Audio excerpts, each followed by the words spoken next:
Bonjour et bienvenue sur ma chaîne Caramanchel Théa. Nous voici en novembre. Après un jour férié hier, on va regarder ensemble ce marché. Merci beaucoup à tous ceux qui ont fait des commentaires ou surtout regardé mes vidéos dernièrement. J'espère que vous ayez pu en profiter. Donc, je veux commencer par le mois, donc, qui est le plus important qui vient de clôturer. Et qu'est-ce que je peux vous dire? Pourquoi est-ce que j'ai ça ici? Allez savoir, je ne sais pas. Donc ça n'a pas d'intérêt. En réalité, ce qui est intéressant, c'est le gap qu'on avait, qui en plus sort of coïncide avec ça. Ça pour moi, c'est toujours, si vous voulez, notre résistance mensuelle. Donc mensuelle, on est bien d'accord. Ce n'est pas un rejet pour moi. Ok. Je fais des bêtises, attendez, excusez-moi.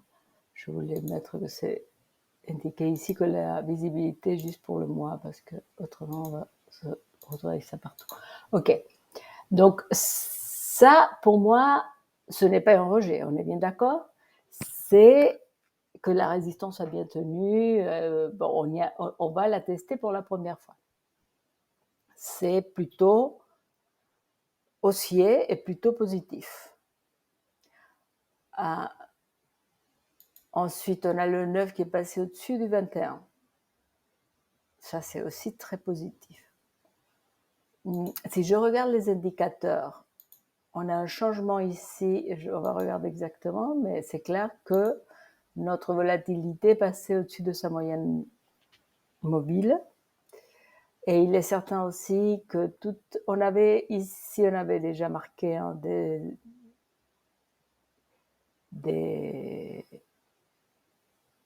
comment est-ce qu'on appelle ça, des divergences haussières qui sont en train de jouer à niveau du mois.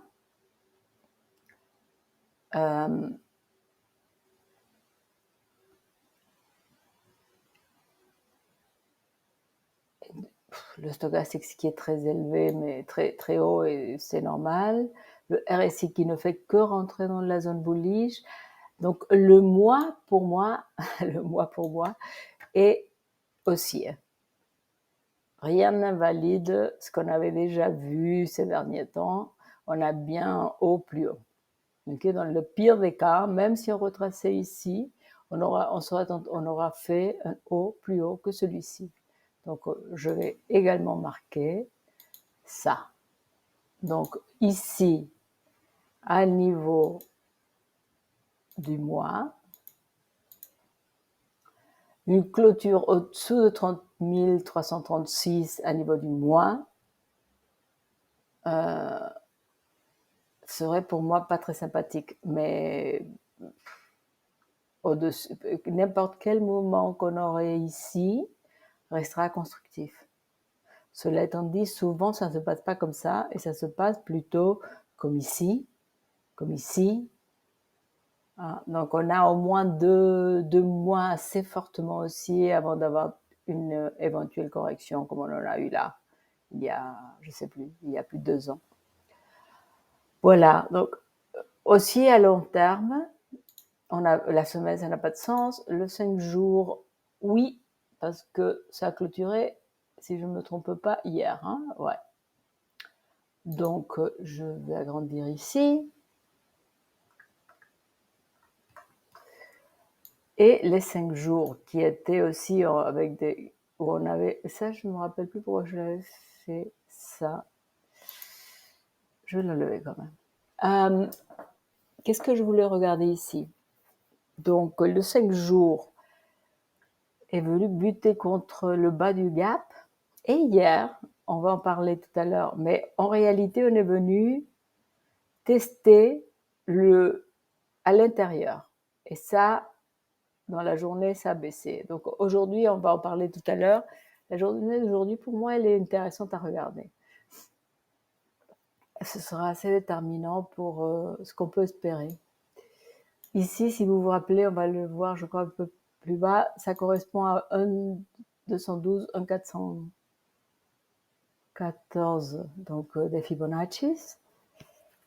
Ce qui serait, si on clôture au-dessus de ce gap, ce serait notre prochain ou mon prochain objectif en termes de prix haussier. En termes du 5 jours, il y a quelque chose qui est quand même intéressant. On s'est arrêté là, mais on a clôturé au-dessus du 200 moyenne mobile simple, oui. Donc ça, c'est aussi intéressant. Donc on a toutes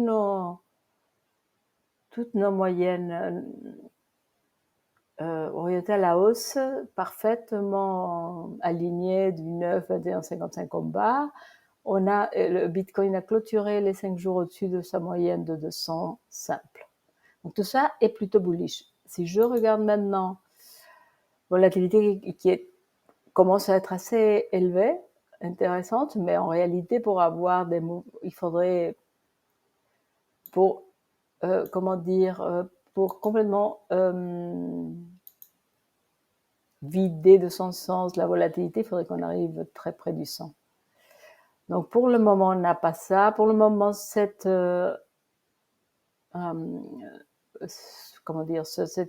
divergence haussière est en train de jouer à plein régime et on a encore de la marge au niveau du RSI pour monter jusqu'à aussi au moins au-dessus de 80. Pour qu'on commence à voir que ça change, il faudrait vraiment qu'on aille d'abord un peu plus haut. Voilà ce que je peux dire ici. Autrement, le stochastique, vous savez bien que je pense que lorsqu'on est là, ben souvent on y reste un moment. Ensuite, je voulais voir, on va passer directement au daily, au jour.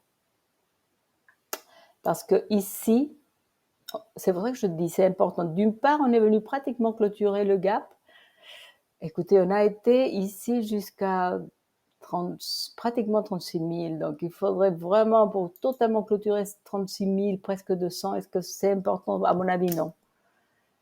Il y a quelqu'un, Eric Rowan, qui dit close enough is close enough. Et pour moi, c'est bien ça. Close enough is close enough.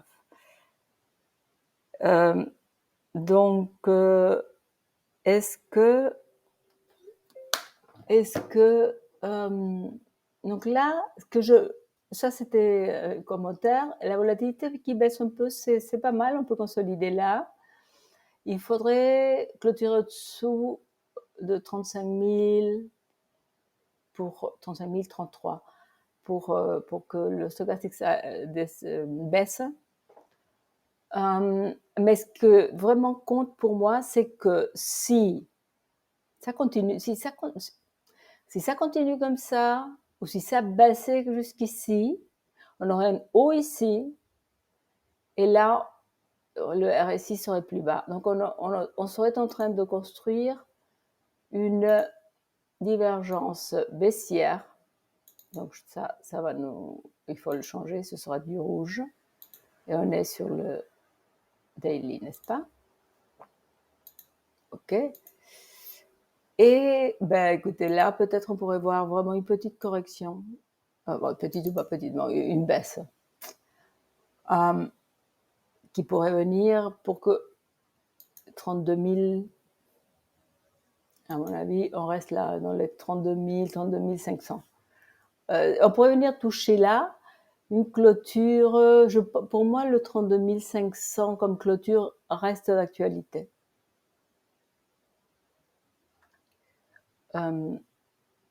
Voilà, ça. Donc, je veux de toute façon, on a des hauts plus hauts, c'est clair. On les a depuis un moment. Pour être tout à fait heureux et conforme à la règle, on devrait venir à un moment donné avoir un bas plus haut que tout ce qu'on a eu quelque part ici. Honnêtement, moi je pense que pour être vraiment picture perfect, on devrait aller un peu plus haut et ensuite baisser. Mais c'est peut-être tout ce qu'on aura pour le moment et on aura une correction ou une consolidation, comme on en a eu là, qui pourra finir par une baisse ici ou par une remontée, on ne sait pas encore. Donc voilà, moi je vais bien regarder le jour d'aujourd'hui. Pour le reste, c'est clair que hier on a eu des mouvements forts. Ici, on a eu une bullish divergence, une divergence haussière. La volatilité sur les 12 heures monte avec un stochastique qui pour le moment est plutôt orienté à la baisse. Donc, est-ce que ici on va venir voir au moins les 33,6? Je dirais que c'est pas impossible. Donc, c'est une journée que moi je vais suivre de près. Le 4 heures, oui, montre la même petite tendance là. Par contre, pas de divergence baissière du tout pour le moment sur le 4 heures. Stochastique sur le 4 heures, il est orienté à la hausse, donc peut-être ça va continuer. Donc, une journée à regarder. Je vais vous dire merci beaucoup, vous souhaitez une excellente journée de trading et à demain.